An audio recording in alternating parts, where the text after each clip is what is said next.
On Sunday morning, the women went to the tomb, taking the spices they had prepared. They found that the stone had been rolled away from the entrance, so they went in, but they didn't find the body of the Lord Jesus.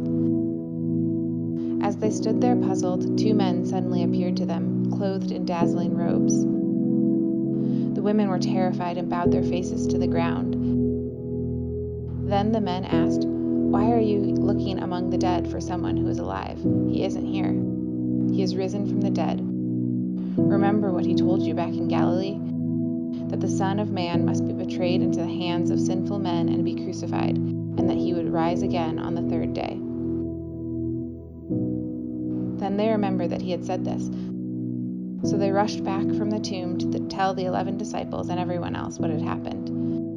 It was Mary Magdalene, Joanna, Mary the mother of James, and several other women who told the apostles what had happened. But the story sounded like nonsense to the men, so they didn't believe it. However, Peter jumped up and ran to the tomb to look. Stooping, he peered in and saw the empty linen wrappings. Then he went home again, wondering what had happened. This is the story that we're going to be talking about this morning. Jess, can you hit those lights? Otherwise, I'm going to be dark up here, which is maybe symbolic. Maybe we should just be dark for a while and then, like the disciples, see the light. Because this is the story we're going to be talking about this morning. It's the story of Easter. If you weren't here on Friday, I can tell you what happened. We had 3 congregations gathered together. It was still a small number of people. It wasn't a huge number of people, but we worshiped together. The service was a lot longer than our normal services because there were 7 sermons. It's true. They were only like 5 to 8 minutes each. But the entire premise, you can listen to it online if you'd like to hear it. It was wonderful. Pastor Lloyd came and he preached 2 of them. Obviously, you all love Pastor Lloyd. When he came last time, all I heard was like amazing things about him. Alicia came from Trinity Oak Lawn, and our own Stephanie, who's not worshiping with us this morning, she preached one of them. And the whole culmination was that we gathered around the cross. The very object that Jesus was crucified on, he was killed on, and we decorated it with flowers. And I was actually hoping that the flowers would be more dead this morning than they are. They made it much better than I thought that they would. You all bought nice flowers. But you can see the ones that I bought here, they did their job. And the reason that I wanted to have dead flowers was because I wanted us to understand that getting into the spirit of Easter means placing ourselves in the story of Easter. It means placing ourselves as if we were actually there. And if we were actually there, we wouldn't have beautiful new flowers because they laid the flowers at the foot of the cross, not expecting for Jesus to come back. You see, when they laid the flowers at Jesus' tomb, if they had done what we do today, their flowers likely would have been dead because it took a minute before Jesus came back. There was a moment in there where they thought all hope was lost. And that's what I'm talking about this morning. This is going to be a good news sermon, but it's also going to be a sermon where I'm going to try and convince you that this thing, it didn't happen. It didn't happen because if it happened, then we have to live completely differently. If it happened, our entire lives should change. So I want you to think back. You can close your eyes if you need to, but imagine for a moment that we are roughly 6,200 miles away in Palestine. That's like there. 6,200 miles as the crow flies. That way. And about 1990 years ago, 2000 if you want to round it off, and imagine that you, whatever your job has been, whatever you've been doing, if you're retired, that's great. Your job is golf or whatever you do. But, you all have at one point had a job that you went to every day. Or you've had school that you go to every day. Or you're Matthew and you just play with things all day. But you've all had things that you've done every single day. And I want you to imagine that for the last 3 years, the thing that you've been doing every single day has been getting up and going on this journey with this guy that you met. Because that's to them, to you who are there, that's who he is. He's just a guy. Right? He's like most other guys that you know. There's some differences. But by and large, he's just a guy, right? He takes naps when he's tired. That's in the Bible. Jesus takes naps. He eats when he's hungry. He drinks when he's thirsty. Sometimes he gets angry, although usually the stuff he gets angry about is stuff that we should all be angry about. He's just a guy. And there are some things about Jesus that make you know that he's different. But I want you to imagine that Jesus is kind of like you don't cease to think that he's human just because he can do some miraculous things, right? Like you don't think that LeBron James isn't human just because he can run a 4.3 40 at 275 and 6'11", right? Or 6'9". If you met LeBron James, you'd be like, okay, you could do some stuff that I can't do, but you're a guy though. You're still a person. That's what they thought about this Jesus. Even when Peter calls him Messiah, we might reinterpret that now in modern times and go, okay, that he thinks that he's God, but actually, Messiah, they thought that was going to be a human. So you've been walking with this very human guy, and one of his most key characteristics is that he's outspoken. Okay? He says what he thinks. Okay? And sometimes it gets him into trouble, but most of the time, he can back up whatever he says. Actually, all the time, he can back up whatever he says. So he might say some really challenging things, but then as soon as somebody questions him on it or presses him on it, he might totally rethink the way that a scripture is interpreted, but as soon as they try and press him on it and trick him and trap him, he could always get out of it. Until one time. So there's this one time when you all go to the main city. You go to the urban city center in your town. And like I said, you've been walking with this guy for 3 years, okay? So you've seen a lot of different places, but this is the first time you've ever been in the city with him. And he goes up into the town square, and he does some things that are not illegal, but they're frowned upon. We'll just say it that way. And some people who are very powerful, they get mad at him. And they beat him up. And they drag him in front of the courts. And I want you to realize that you're part of a marginalized group. You're an oppressed people group. You are not people of privilege. You are not people of power. You're an oppressed, marginalized people group. So when your people get dragged in front of the police, there's no expectation of justice. There's no expectation of justice. The police have no rules when it comes to dealing with you. Now, if you're a Roman citizen, maybe they would be kind to you, but the courts, there's no recourse for you. And so you're not at all surprised when, even though they have no evidence whatsoever, they choose to kill this man. And actually, the Romans don't even choose to kill him. The Romans just hand him over to an angry mob and kill him. And before you think, oh, I can't imagine this because it's too far from us, it's too distant in the past, it's too far away. 2,000 years is a long time. I want you to think back like 60 years ago. Many of you were alive when the last lynchings happened here in the United States, the exact same thing that they did to Jesus.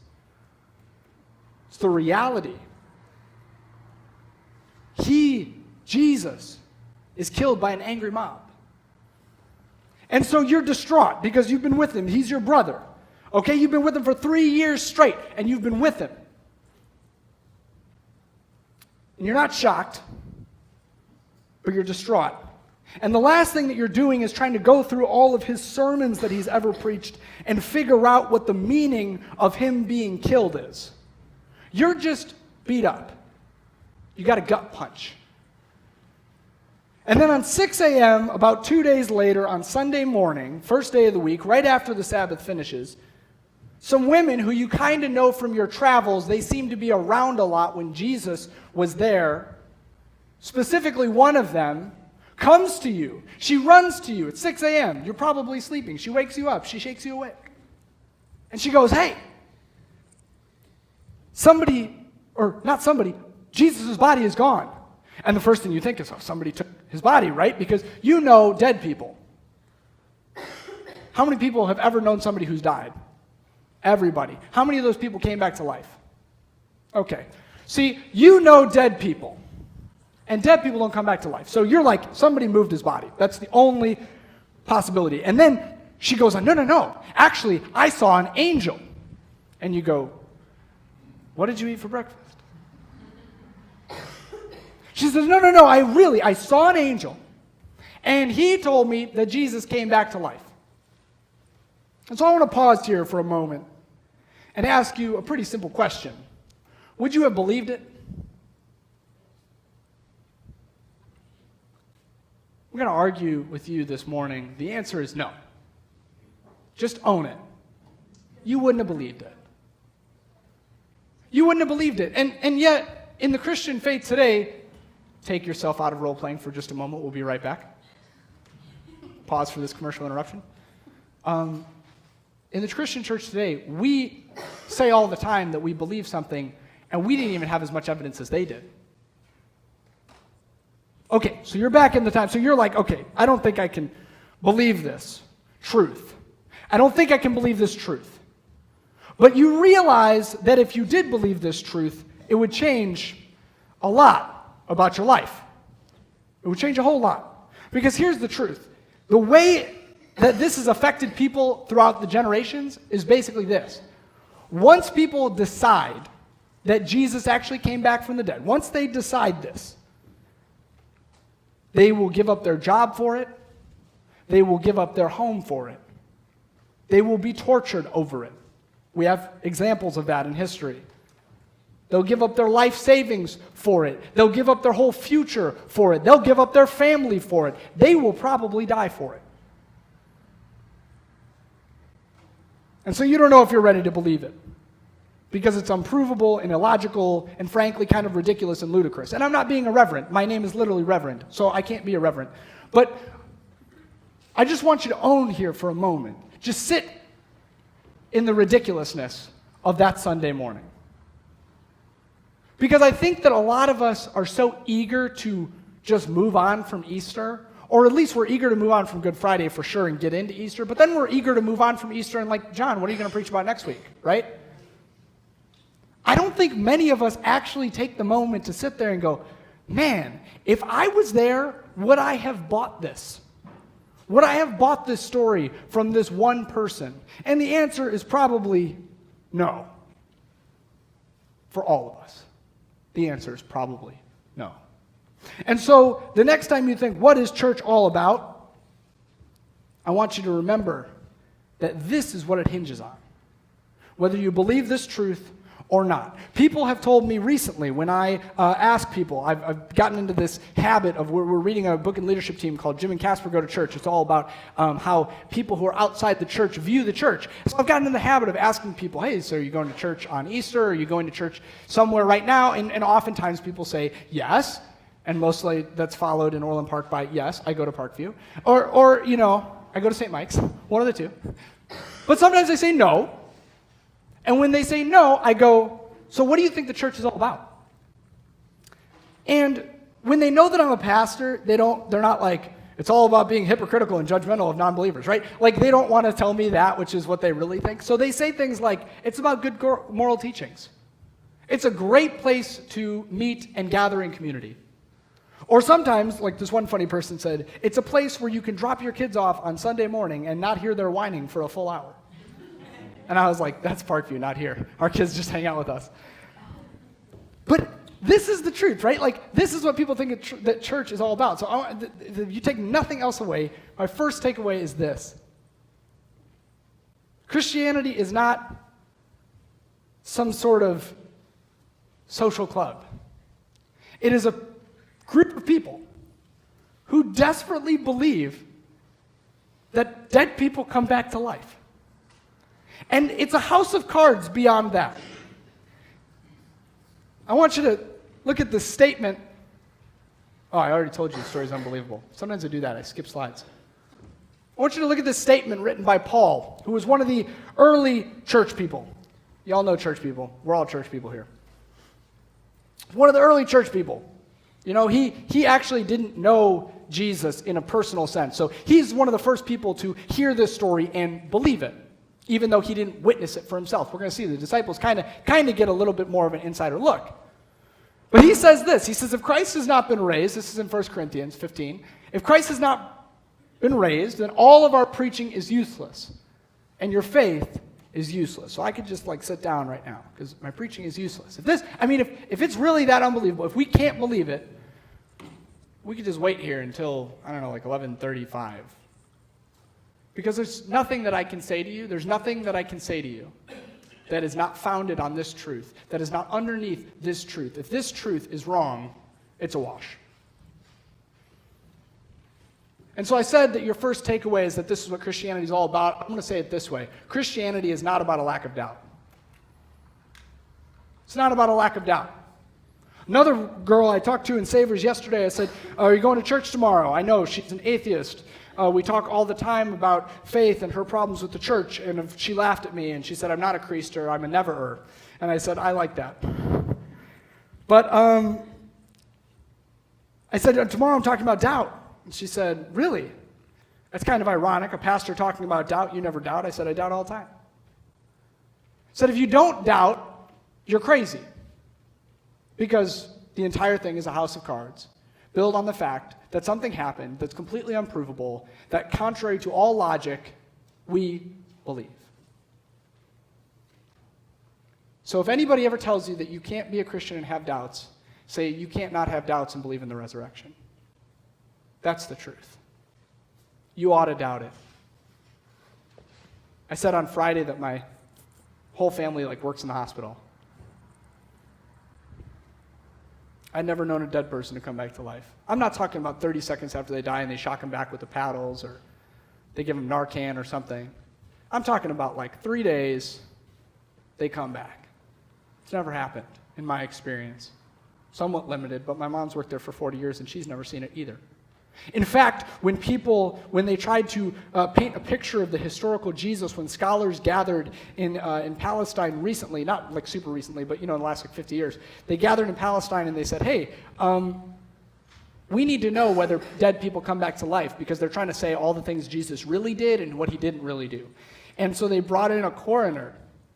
And they were like, coroner, they put her on the stand. They're like, do you swear to tell the whole truth, nothing but the truth, so help you God? And she said, yes. And she said, have you ever seen somebody come back to life?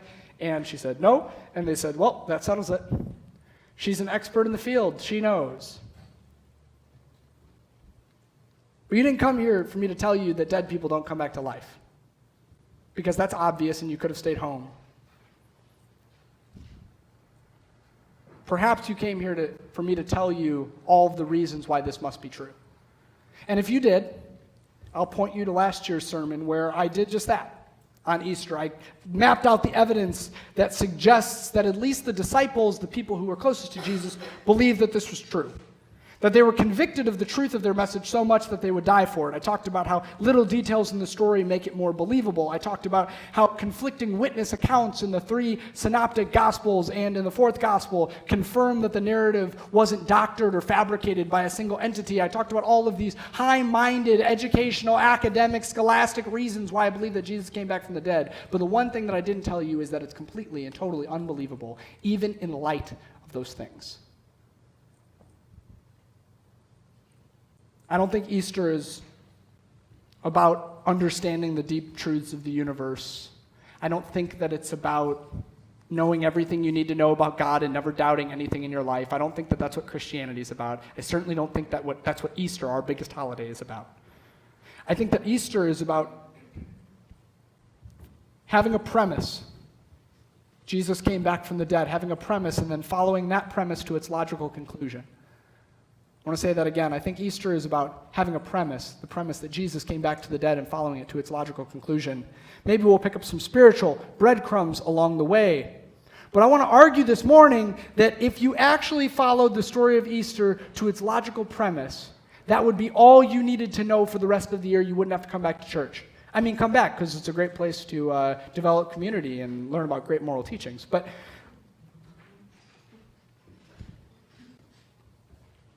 if you just took this premise and you followed it to its logical conclusion, your whole life would be different. So I want to do that for a moment. You're back in character. For the next 5 minutes or so, you're going to pretend that you believe this. And if you say, well, I believe this all the time, no, I want you to pretend like you believed it like you saw it. Like really believed it. Like really, I can't say it enough times, really believed it. For a moment. Like you were there.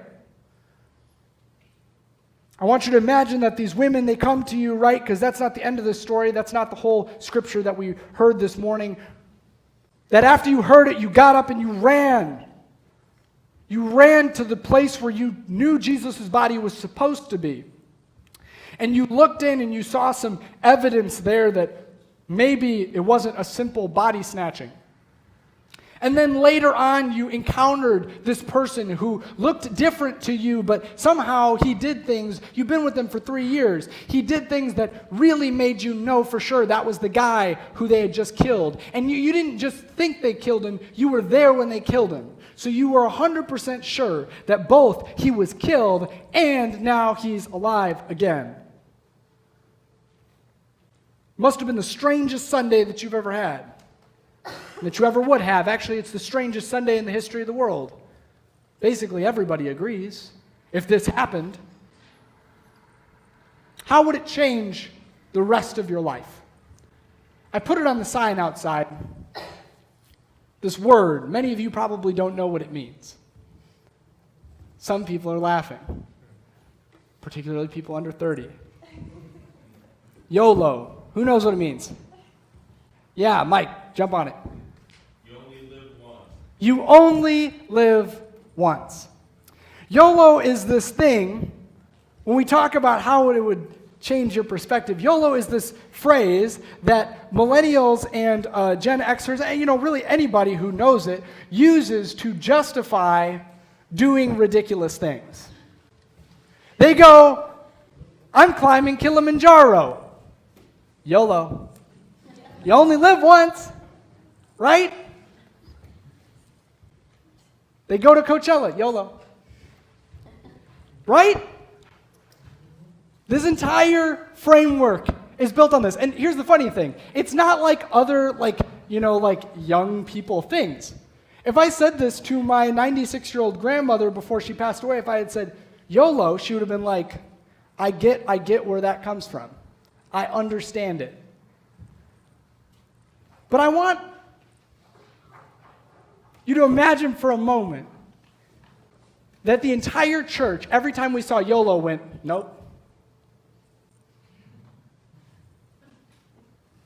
Because that's basically what Jesus said. He was like, you only live once. Psych. You don't. And so just bear with me for a moment.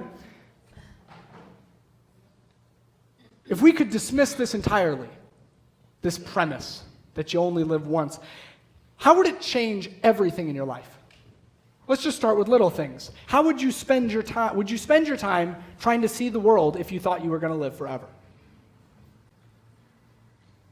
I mean, if you had eternity to see all of the different cultures of the world and visit Paris or what, would you travel? Like, would you spend your last dime traveling?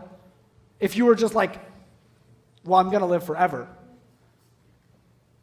I mean, you probably wouldn't. Vacations would look different, right? What about your money? Would you really make sure that you had enough retirement savings to make it to 85 if you thought you were going to live to 10,000 years old? I mean, you wouldn't. You wouldn't spend all your time hoarding money for a brief amount of time if you thought that you were going to live for eternity. You wouldn't do that. What about holding grudges? Like, you going to hold that grudge for 1,000,000 years? No. So you might as well just get over it now. What about your vanity? Y'all ever seen real old people? They kind of get shriveled a little bit. You know what I mean? They're still beautiful. My mom was so beautiful. Such a vision. She loved Jesus, but she was kind of small, she just got so, can you imagine, she was 96. What if she was 10,000, right? She'd be really little. Would you really care about how young you were if you were 1,000,000 or 10,000,000 or 1,000,000,000 years old? Or would you stop placing value in these things? You probably wouldn't be worried about hearing the spoilers before you saw Avengers. What would matter to you? Imagining that you live forever, what would matter to you? Here's another question. Would anything matter to you?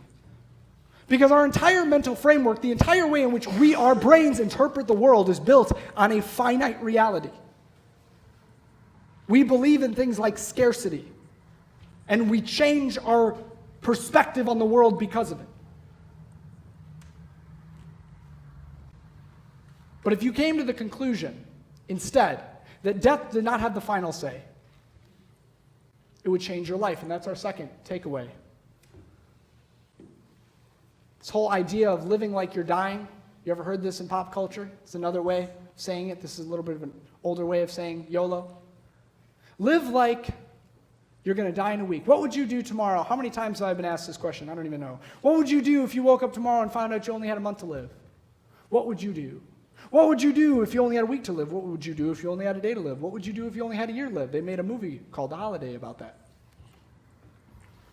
This question for me is, as a pastor who's engrossed in this stuff and like forced to think about this stuff all the time, this question is goofy.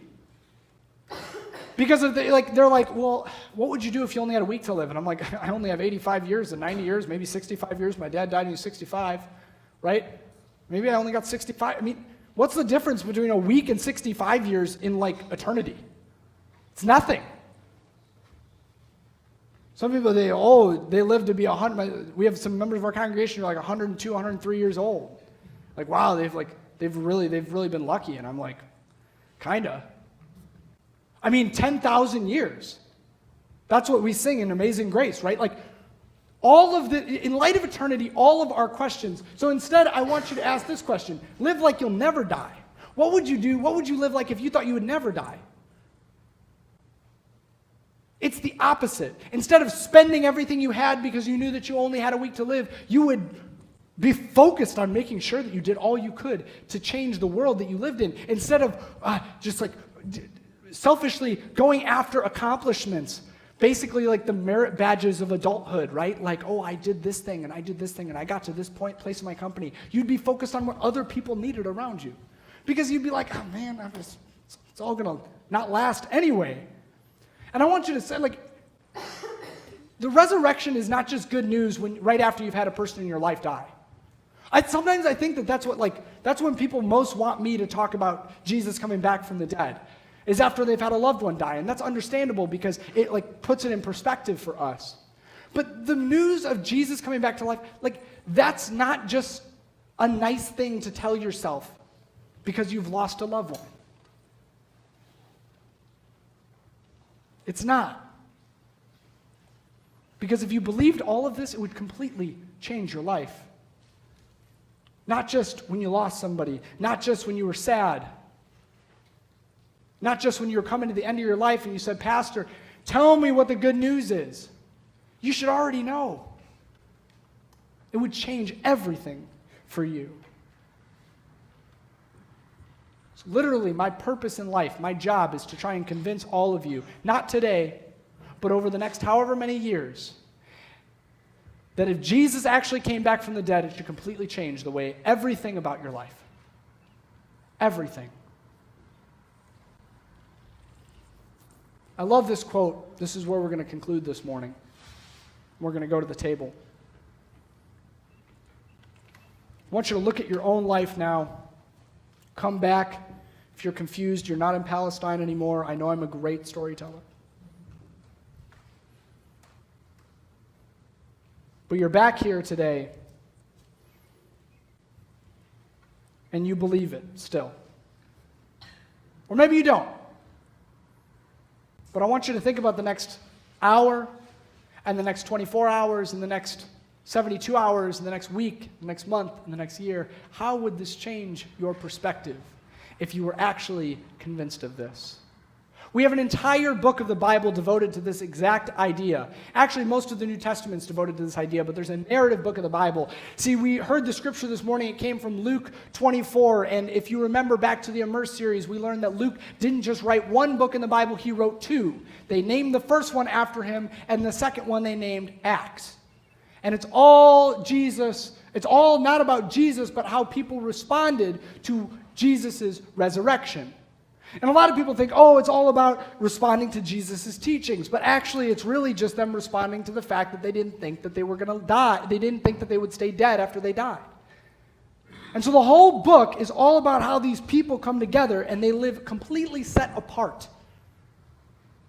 Completely set apart from the rest of the world. Because they believe a fundamental truth. Their mental framework has been broken by Jesus. So you can go back and read it. Read the whole thing if you want. And ask yourself, if I was one of them, but living today, how would this truth change my life?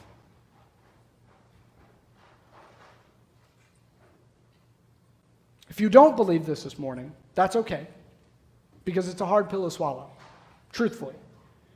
Everything in your life tells you that you shouldn't believe this, because you've had experiences to the contrary. And so if you're a person who's going, I just don't know if I believe this yet. I like church. I like coming here. I like learning about God's love. I like worshiping, especially this morning, Cleon, like you were getting it, right? Like, I like all this church stuff. I like the community. That's okay. You're still welcome here. But just be honest with yourself. You don't believe it. And that's actually okay. Because everything in your life, until you experience it, you shouldn't believe it.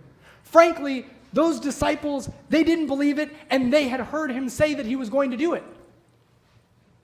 Right? Like, you think that if I today on this pulpit said, hey, next week I'm going to steal a car, and then you found out that Jim Reynolds' car was missing, you'd be like, 2 and 2 together, right? Like, John said he was going to do it, and then this thing happened, and yeah, we can't be sure, but it sure seems ominous, right? Like, you would match it up, but they didn't even match it up. They couldn't even get past that point. They didn't believe it.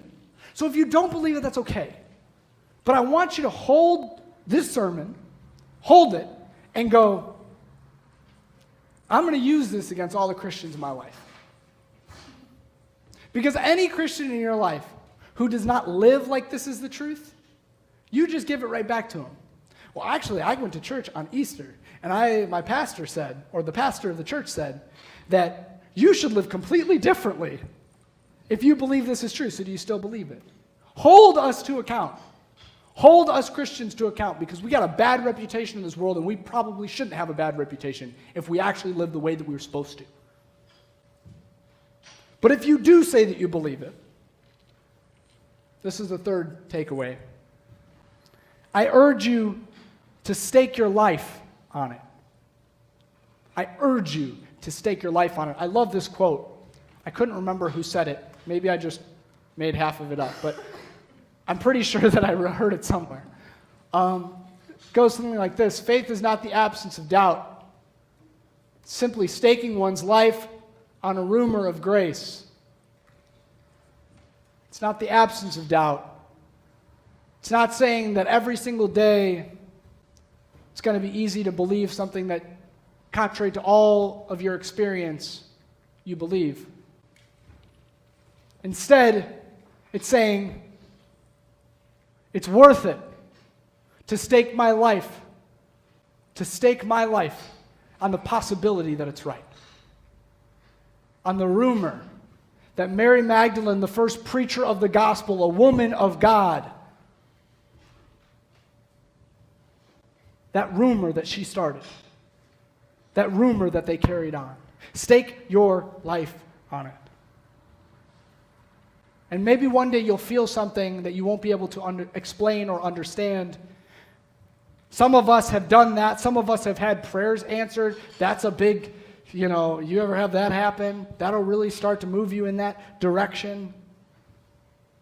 Some of us have no other option because the existential crisis of our own mortality and nothingness is so crushing that we can't even fathom not believing that Jesus has a future for us after this life. I don't care what it is that gets you there, but someday when you truly, truly believe it and you're willing to stake everything on it, you will realize that it is not only a hope that is worth living for, it is a hope that is worth dying for. It's hope that Jesus proved was worth dying for. And if after that you still go, but it's just too hard to live that way. It's just too hard to measure up to what Jesus wants me to do. It's just too hard to follow his calling. It's just too hard to give to the church like I should. It's just too hard to serve the poor. It's just too hard to worship like that. It's just too hard to get over these grudges. Then I want to offer to you that maybe you just don't believe it yet. You got to go back to the drawing board. If you have been a Christian for 50 years this morning, let this Easter message sink in, the same as if you've never heard this story before. Let it change you. Because if you believe it, just like that, your whole life can change. And if you don't, I don't blame you. It's kind of unbelievable.